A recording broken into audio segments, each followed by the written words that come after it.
Jermain Haley is 32 years old and better known as J-Rock, Jonah Rock, and most recently as Bronson Reed.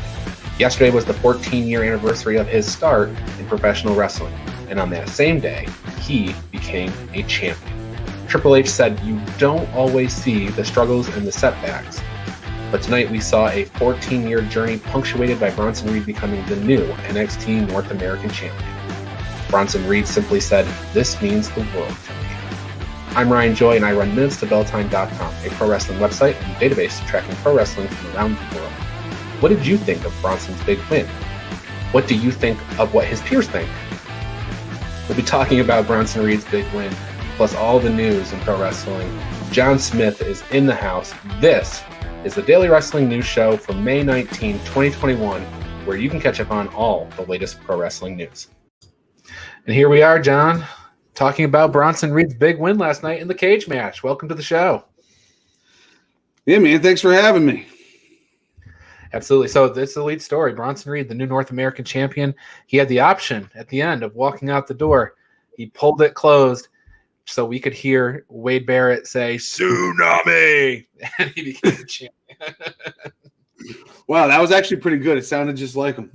Oh, thank you. I was just thinking about that this morning as I was getting ready for the show. I was like, I can't do a Wade Barrett, so I'll just, say it funny. Yeah, the louder you are, the less of an accent you really need to do. There you go. No, I'm really happy that Bronson Reed, fulfilled his dream or whatever. I've just been saying for a while, I don't see what they see in him, but good for him. He could stay. I'm not saying he's bad, but I just didn't expect him to get the push that he's gotten ever since he got squashed by Karrion Kross last summer. It's really interesting with a lot of these guys that you see them come in and we may not recognize what they've got right away. Sometimes we do, right? Like Karrion Kross and Jade Cargill's another example where we see somebody and we're like, that person has star written all over them. And I always think okay, well, the professionals are there and they're seeing, okay, this person is a star, but they've got a little thing they got to work on here and a thing they got to work on there. Maybe Bronson Reed's in that category because I think a lot of people share your opinion there where we're not quite convinced that he's like a top guy yet. But sometimes the championship win starts the role. And maybe now we'll start to see what he's really got. He'll get more high-profile matches, that's for sure, at this point. And assuming he has a title reign of any length, that is. So, yeah, it's like that old adage: sometimes the title makes the wrestler, and sometimes the wrestler makes the title. And this is hopefully going to be where the title makes the wrestler. Absolutely. And Bronson Reed, we have a guy Adam, who writes for Minutes to Bell Time. He's from Australia. He's known Bronson Reed, who's followed Bronson Reed for years. He worked all over Australia, obviously. He worked PWG in the United States, Rev Pro and Progress in the UK, WXW in Germany, Noah in Japan. The bulk of his work was in Australia, where he was the Melbourne City Wrestling World Champion. So he's got global experience in these 14 years. He's finally made it to NXT, where he's getting a contract that makes money, and he is a champion now. After NXT went off the air, he brought his wife Paige into the ring to thank her. Standing ovation from everybody that was there, the 12 fans that they have in attendance now. And he thanked her, for sticking with him all those years. He didn't have any money. So it's really, it's a really happy story here. So, yeah, we all thought that he was going to win. None of us picked Johnny, but then once we found out that his wife was going to be in the stands, I think we all thought it was a lock, Absolutely. Ricochet said, well earned. Damian Priest said, my dude, hell yeah. August Gray says, I've been in the CWC for a few title wins in my short time. This one has to be by far the coolest. Vic Joseph, with the eyewitness account after things went off the air, said it's surreal in the Capitol Wrestling Center. Everyone's still standing and chanting Bronson Reed. No one has left. What a moment for the new North American champion. And then if you dig a little deeper, you can see his countrymen are piling on. Rhea Ripley posted the Australian flag and the heart. And then Peyton Royce said, yes, so happy for you, Bronson Reed. So well deserved. Good things happen to good people. Billy Kay says, congratulations, friend. You deserve it. And from Melbourne City Wrestling, we congratulate former MCW champion, MCW alumni Bronson Reed on becoming WWE NXT North American champion. So an outpouring of support and congratulatory things. It's always nice to see somebody earn their first championship. So, absolutely. All right, other stuff that happened on NXT. Toni Storm defeated Zoe Stark with an interesting new face plant spinning finisher thing that nobody seems to know what to call, but universally loved.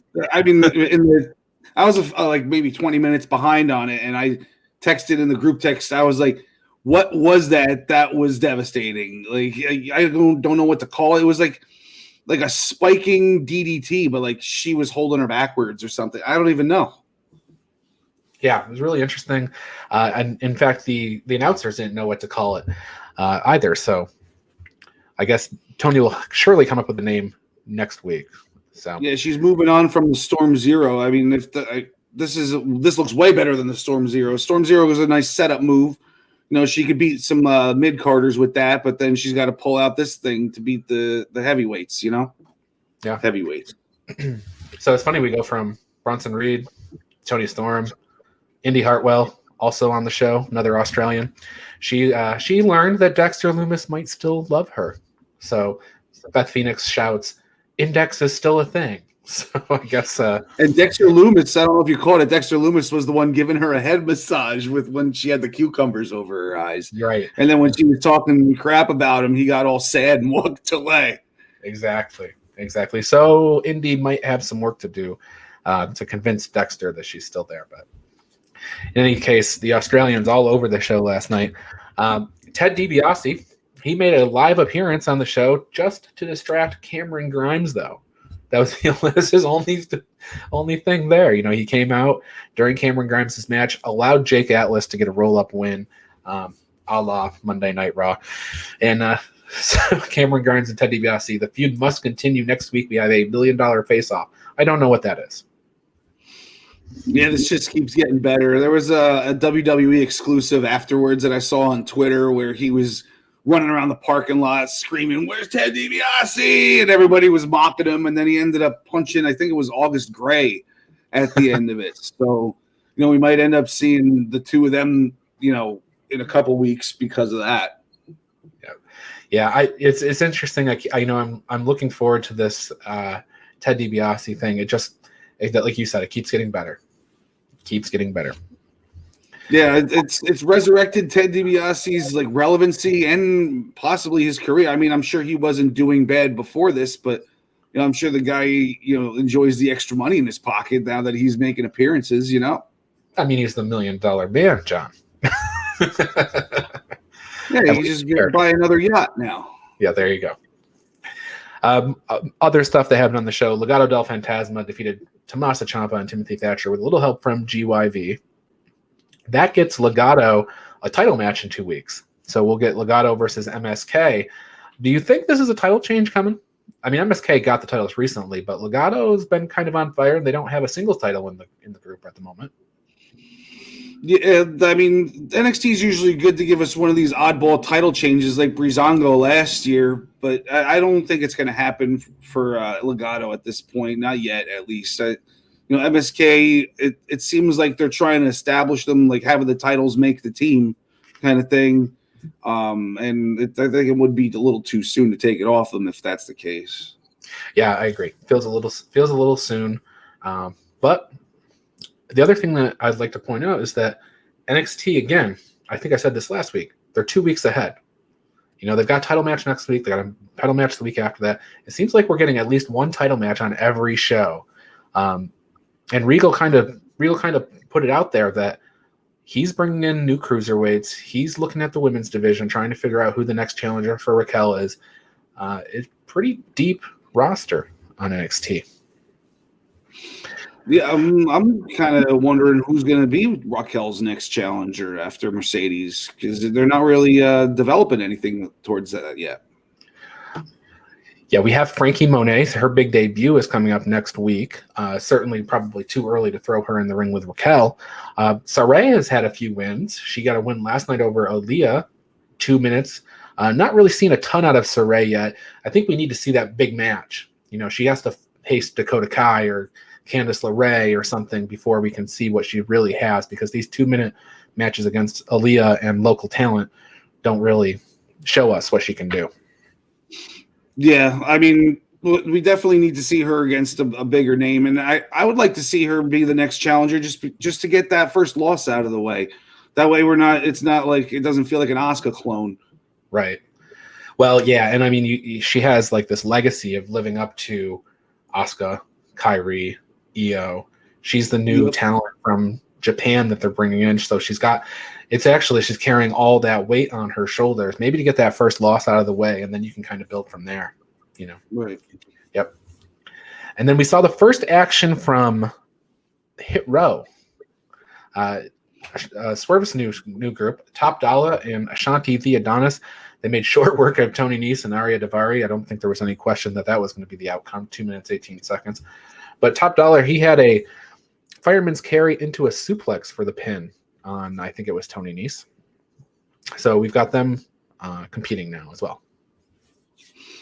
Yeah, I like the way he looks in the ring. I have never seen him wrestle. That was my first time seeing him do anything besides, catching Leon Ruff and doing one thing to him. So, he looks good. I like his attitude in the ring. He's got that, cocky, gangsta kind of attitude to him. Yeah, they are a unique group, and they have a good sound to them. They work well together. They almost, I guess I would compare it to kind of like Harmony.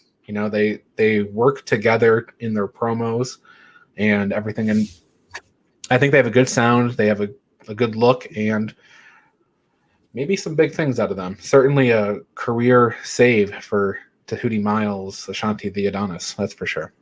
And Swerve Scott, really.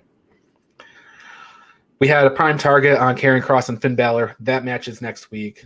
That match should be great. Karrion Kross is obviously going to win, though. So, right? Yeah, I don't see this one ending clean, though. Not that Karrion Kross is going to need to cheat, but I feel like Finn Balor's next nemesis is going to make his presence felt, whoever that may be. Well, and the walls seem to be closing in on Karrion Kross, right? You've got Pete Dunne and Kyle O'Reilly and Adam Cole, and everybody's got Karrion Kross's name in their mouth, it seems like. So we'll see what happens. But, Karrion Kross, we got to figure out who his opponent is for TakeOver. And, Pete Dunne had that interview. Do you think it's Pete Dunne? It could be Pete Dunne. Yeah, I could see that happening. I think Adam Cole might be the one that starts working with Finn Balor. That'd be a nice, summer-long program between the two of them, I think. Yeah, and we don't really need Adam Cole getting near the NXT Championship again real soon. He had that title reign for so long. Yeah. So, Ember Moon and Shotzi Blackheart are going to face Raquel and Dakota. Raquel and Dakota are focused on the tag titles as well. Is there any chance you think you see Raquel being a double champion? I don't see it. I think this is. I don't see it either.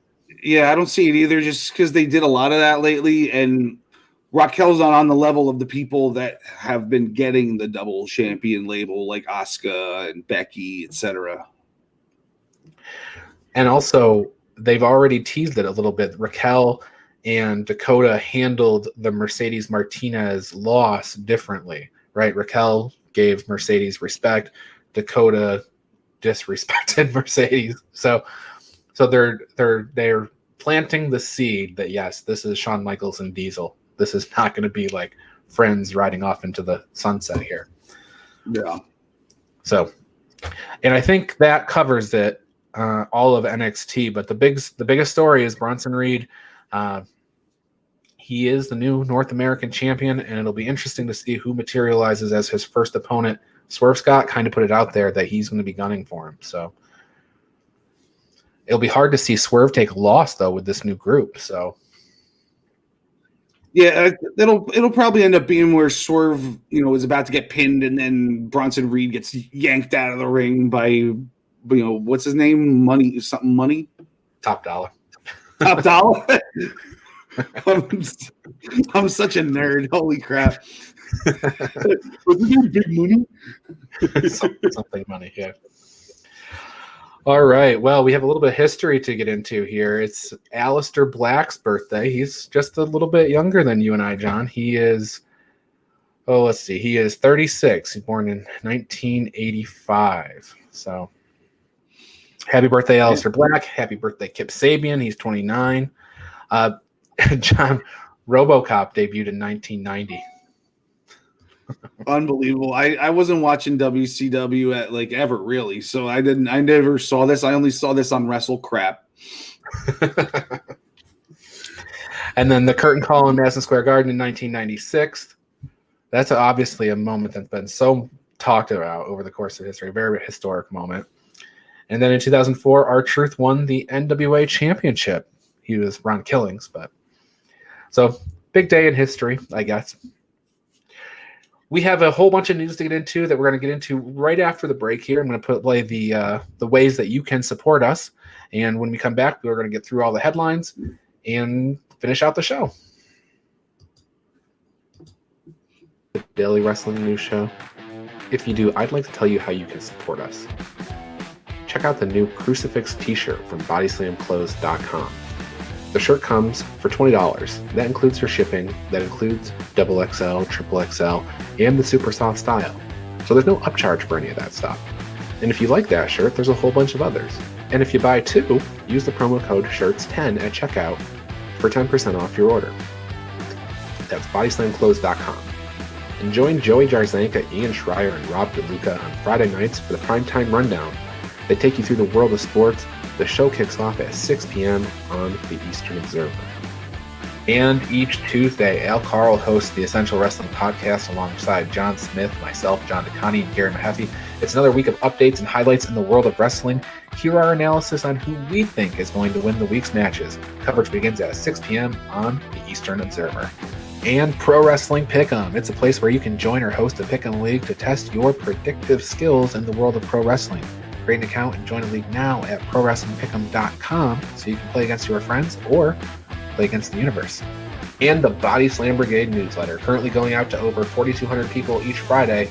It consolidates all the top stories in professional wrestling into a quick-to-read email written by me for you for free. Sign up now at BodySlamBrigade.com.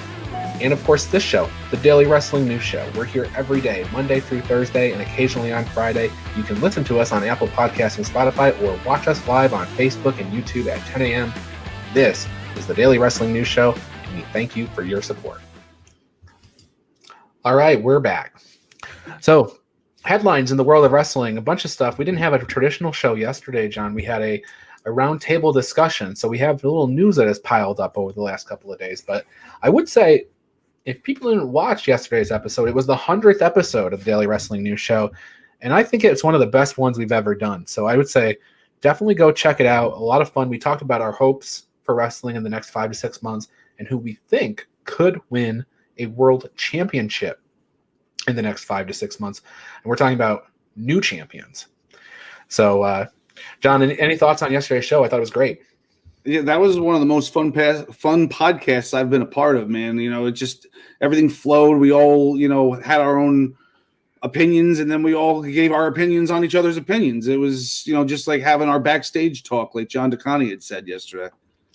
What's interesting is that in wrestling, it's rare that you can get a group of 5 people together that have a completely civil conversation about what they think wrestling should be.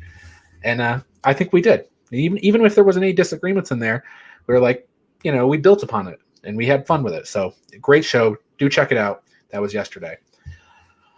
And one of the predictions that came up, Travis said, I'm predicting Andrade dethrones Omega for the Mega Championship at Triple Mania. That's August 14th. It was confirmed in the last 2 days. Andrade versus Omega at Triple Mania. Also, Fabi Apache versus Deonna Purrazzo, title for title. And John, I have been saying that all those Impact titles are going away. All those Impact titles are going to other companies. Do you think Deonna's going to go to Mexico and lose that title in Arena Mexico? I do not, because with the way this timeline is looking, I feel like that Andrade is going to take that title from Omega because it's still 3 months away. So he's going to be the belt collector for a little while longer, and maybe that could be like the catalyst for him losing his other titles. Maybe that's the first one he loses. I know somebody had mentioned that they think it would be the last one he lost, but maybe it's going to be the first one. Yeah, yeah, for certain. The only thing I just feel like Tony Khan is going to protect him up until that point, and then once the AEW title is gone, I think everything else falls right afterwards. But you might be right. Maybe this is like he gets, they can protect him by hurting him, injuring him, or something, and then he has title defenses right afterwards that he loses. So we'll see. It could be fun. I'm definitely going to check out Triple Mania this year. So I've never seen a Triple Mania. I'm definitely not going to miss that match, though. I'll tell you. So here's the thing. Once we figure out exactly where it's streaming, you've got to be there to watch it live because they don't own the streaming rights for their own company to broadcast it afterwards. So you either have to be there live or you have to wait a couple of months. So definitely August 14th, once it gets closer, we'll get the details of where you can watch it. It's usually on Facebook that you can watch it. So tune in that day. Word, and definitely. Jon Moxley is going to have a memoir released this November. It's going to be titled Mox. Convenient. So part of the summary, a nobody from nowhere who achieved his ambitions and walked away with the gold and the girl of his dreams, a tale written in blood and soaked in debauchery. Sounds like Jon Moxley to me. So there you have it. Yeah, that's just it's a biography, I'm assuming, like an autobiography. Yeah, his memoir. So it'll be an autobiography. Yep. Okay, yeah, maybe I'll check that out. I'm not much of a reader, though. The last book I read was Have a Nice Day by Mick Foley. It was like 25 years ago. I'm not kidding. No, I mean, no, his second book. I read his second book also. I forget what that was called. Foley is good. And right? in between that, I read Kurt Angle's book. Those are the only 3 books I've ever voluntarily read in my life. Okay, well, John, maybe you can get an audiobook version. And that'll make your life easier. May 30th, the Broken Skull Sessions returns with The Godfather. This should be fun, especially as they talk about what The Godfather is doing now, a strip joint in Vegas. So should be fun. He's like one of the most infamous potheads in all the world, too. I'm sure that's going to be coming up a lot. And then Fightful Select reported that Saurav, one half of Indus Sher, is actually back in India with no immediate plans to return for television. We learned from Fightful that he was not TV ready, which is why they broke up Indus Sher. And so I guess they broke him up because he's not TV ready, and then he's still in India with no plans to bring him back. So we'll see how that materializes in the future. The Miz tore his ACL at WrestleMania Backlash, and this was the first major injury of Miz's long pro wrestling career. And according to Fightful, the talent and staff in the back applauded Miz on his performance that night, amongst all the zombies and stuff, that he was able to take that injury and then still make it to the finish that they were trying to get to. So, props to the Miz for A, having longevity without injury, and then B, being able to work through it to give Damian Priest the win that he needed to kind of move on from the program. So, yeah, when do you know when he actually hurt himself? I didn't even notice it throughout the match. No, I didn't notice it either. If I went back and watched it, we could probably find it because we could probably notice when he became less mobile. But no, I didn't notice it then. Ring of Honor Wrestling welcoming fans back to the world, back to the arena for Best in the World pay-per-view on July 11th. This will be from the Chesapeake Employers Insurance Arena, UMBC Event Center. First time they've had fans in a long time. So should be fun. I think I was there the last time they ran that arena with fans last February. So welcome back to the World Ring of Honor. This is going to be really huge for them. And then AEW is going to be running Double or Nothing in the movie theater. Select Cinemark movie theaters are going to have AEW Double or Nothing on the big screen. That's a unique and interesting way to watch the show. I think it might be fun to do. Check out. I mean, as long as it's BYOB or it's one of those restaurant type of Cinemarks where you get like the waitress and they have the liquor license and stuff. I don't know how many people are gonna go to the movies to watch wrestling if they can't bring a beer with them, though. Yeah, that could be. That could be true. All right, John, it's time for trivia. Are you ready? Sure.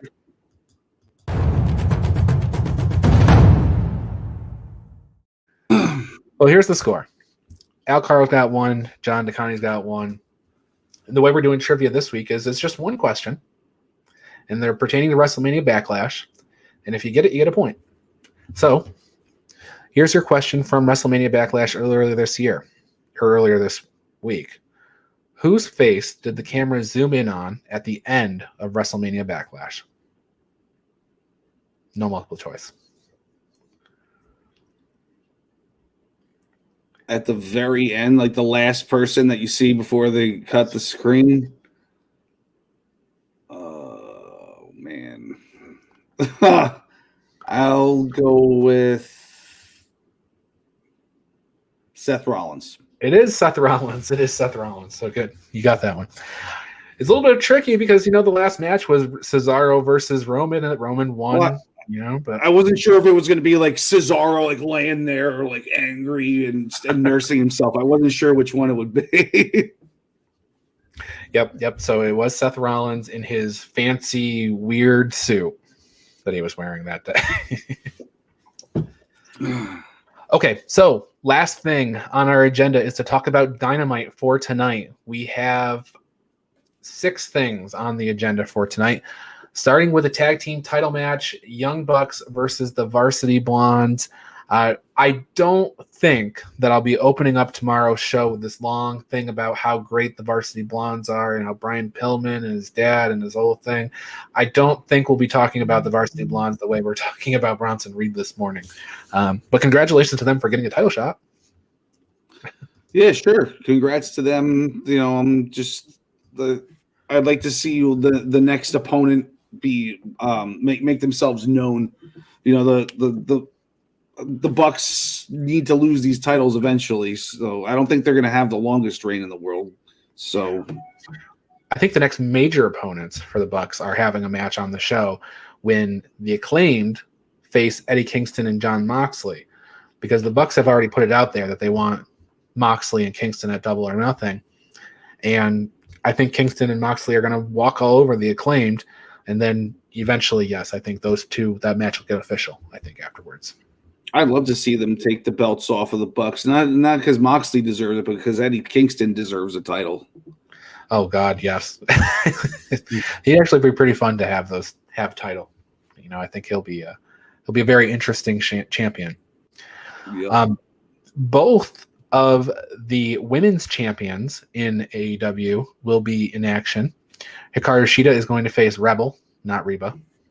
And that should be a quick match. But for sure there's going to be a post-match attack by Britt Baker that it'll be kendo stick versus the crutch on that one, I think. And then the title match is Serena Deeb facing Red Velvet with the NWA World Championship on the line. This is the first we've seen Serena Deeb in a long time. She's coming right back and doing a title match. So we'll see what happens there. I don't think Red Velvet's going to walk away, but I think Thunder Rosa is going to get in Serena Deeb's face. Yeah, that'll be interesting because I think Thunder Rosa is ultimately going to get that title back eventually. Yeah, that makes the most sense. And then Anthony Ogogo versus Austin Gunn on the show tonight. Anthony Ogogo, this is a one-move match, in my opinion. It's a punch, and it's a pin or a ref stop. That's it. Sorry, Austin. Yeah. Well, it's kind of sad, though, because Austin Gunn, if you've been to a Dynamite Live, Austin Gunn, during this no-fan era, he's the guy that's in the front row, and he works his butt off to get the crowd going. He's usually standing on a chair and clapping and starting chants and things like that. Very creative guy. So he's kind of – I think he's a bit of a workhorse, but he's getting fed to Anthony Ogogo tonight. Yeah, maybe it'll be more than one move, but not much longer than that. Right. And then Christian Cage versus Matt Sydal. Yeah. This is just a Casino Battle Royal preview, so there you have that. I should note that last night on Dark they did announce that Matt Hardy, Private Party, Evil Uno, Colt Cabana, Jungle Boy, and Preston Vance are all going to be in the Casino Battle Royal alongside Christian Cage and Matt Sydal. So, any thoughts on who's going to win that thing? Do you think it's going to be Christian Cage gets that win? The Casino Battle Royal? Yeah. Yeah. I know we're a few I weeks think it's too early to call, but I mean, chances are if they've been building the match around him, he's the first one, who declared for it or whatever. Chances are he's gonna win it. It's gonna be like, there goes AEW ripping off WWE with the Christian and Edge thing, So, I mean, but maybe they'll just swerve us at the end and they'll give us something different. Once we find out all the competitors, maybe we'll have a better feel for it. They usually hold one person back at least, right? At the Casino Battle Royal in all the previous ones, that Joker is usually a debut. And I can't think of anybody out there that's eligible at the moment that would be really interesting to come in, unless, we've got the door open, right? The forbidden door. Could be anybody, I guess. Well, that would be cool is if it was Andrade, and then if he won it, then he could be challenging for the Impact title at the same time. Or not the Impact, the AEW title at the same time. Right, force Kenny's hand. That'd be fun. All right, well, John, anything else you want to share with the people before we get out of here? Oh, yes, I do have a word of advice for everybody. I'm in the process of moving right now, and I didn't really think things through when I started packing, and I started with the kitchen. So now I have no dry food, no non-refrigerated food. I have no pots or pans. I have no plates. And so I'm eating off of paper plates, and I'm ordering takeout for the next 2 weeks while I'm finishing up moving, because I moved everything from here to the new house without thinking that I might need to eat and feed my son for the next couple weeks. So it's cereal for dinner and Wawa subs and fast food for a couple weeks for us. So your advice is to not pack up the kitchen first, right?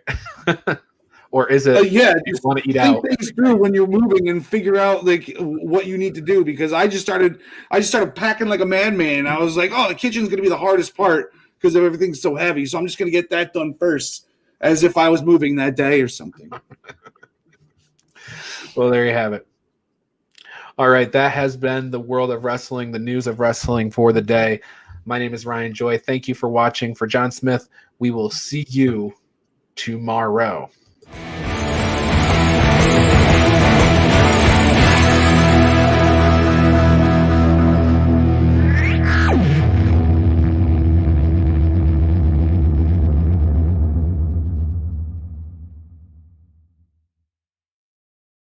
Tsunami!